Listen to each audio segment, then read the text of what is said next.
Welcome to the Better Buy, where I give you the information you need on the stuff that you want so you can make the better buy. In the next 5 minutes, I'm going to give you the 5 key features of the Hero 12 that might impact a buying decision. I'm also going to give you the 5 reasons why I don't think you should buy the camera. And if you connect with any of these, would you please like and comment on this video your thoughts so that I can reach more people? And subscribe to my channel if you enjoy this, because I'm going to keep delivering this kind of content. I've spent the last several hours watching all the new YouTube stuff on the Hero 12.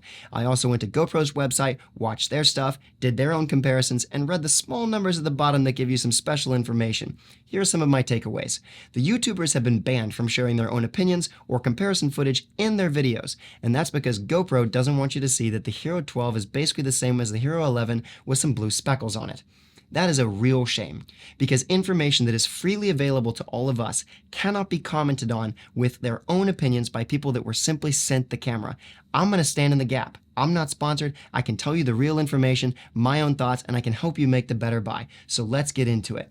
First off, they've added a quarter screw mount to the bottom of the camera, they've increased battery life, they've added a max lens mod that's a little bit wider and gives you some new filming options, they've included Bluetooth pairing with headphones, which is nice, and they've added a new UI experience. A couple other things is HDR footage and timecode syncing, but the last two I don't think are important for most people, so I'm going to focus on the first 5. Let's do this. The quarter screw mount is nice, it's a good addition, but it's not better than the magnetic mounting systems that are already on the market with Insta360 and DJI. So GoPro's still falling behind here.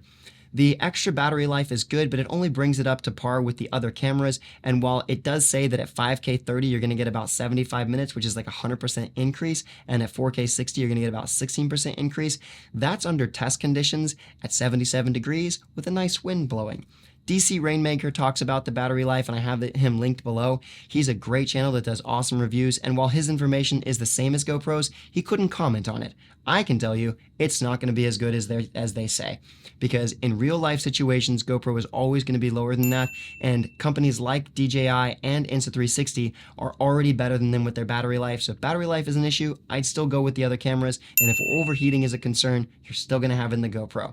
Now, what about the max lens mod? The 177 degree view is really nice. The fact that you can now do like horizon balancing or horizon lock and some of the other filming ratios in that is also very nice. However, it's an extra $100. Any of the sponsored videos that talk about that mod, and GoPro's promoting it a lot, aren't going to really consider the fact that it was $100. They got it for free. So they're going to be like, ah, it's a nice thing and I love it. You should get one too. But for $100, I don't think that's enough to swing me to get a GoPro, and I don't think it's enough for you either. But at the end of the day, GoPro ships with a normal field of view that is less than the Action 4, so consider that. As far as the Bluetooth pairing with headphones, you're probably going to have decreased battery life for both the headphones and the camera. You're probably going to experience a little bit of issue with connectivity over distance. There's no real test on how far it'll go, and people can't share their opinions on that. And then the last thing to consider is that there might be just issues in general with connecting, and I've had problems connecting Bluetooth stuff to GoPros in the past. It can be really frustrating. So consider that when you're thinking about it. Now, as far as the UI experience, from what I've seen of GoPro stuff, and this should work basically the same, they've improved the relevant switches that need to take place when you're filming. When you want to change aspect ratios and stuff like that, it's a little easier to do. But an improved UI is not enough for me to say GoPro is better than the Action 4. It's just not. Other cameras are better. So here are my 5 reasons why you shouldn't get this camera. Number 1, they took away GPS. And everyone that commented on my DJI Action 4 video that went with the GoPro, one of the main reasons was the GPS overlays. So that's gone. Sucks for them. Number 2, and this one's kind of it's not a big one, but it's kind of a stupid one. They could have improved their screens. DJI has touchscreens on both sides. GoPro could have done something here. They gave us nothing. That's a real shame. The third thing, which I've already kind of talked about why you shouldn't get this camera, is they have not really improved their mounting system, and it's about time they step up their game.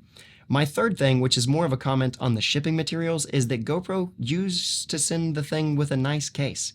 Now it's just basic cardboard. That's a real shame. The last thing, which is not a huge deal, but just something to consider, is that when it comes out of the box, at the end of the day, the Action 4 has a wider field of view than the GoPro. And while they spend a bunch of time on the max lens mod, it's not going to come with the camera. So I would give this to another camera. If any of these connected with you and they help you make an informed buying decision, please share them with other people. GoPro's got all the buying stuff on their website, but all the other camera options are just like $50 cheaper, $100 cheaper. I just think at the end of the day, this video should cover everything that you need to make an informed decision on whether or not to buy. I hope it helped you, and I'll see you in the next one.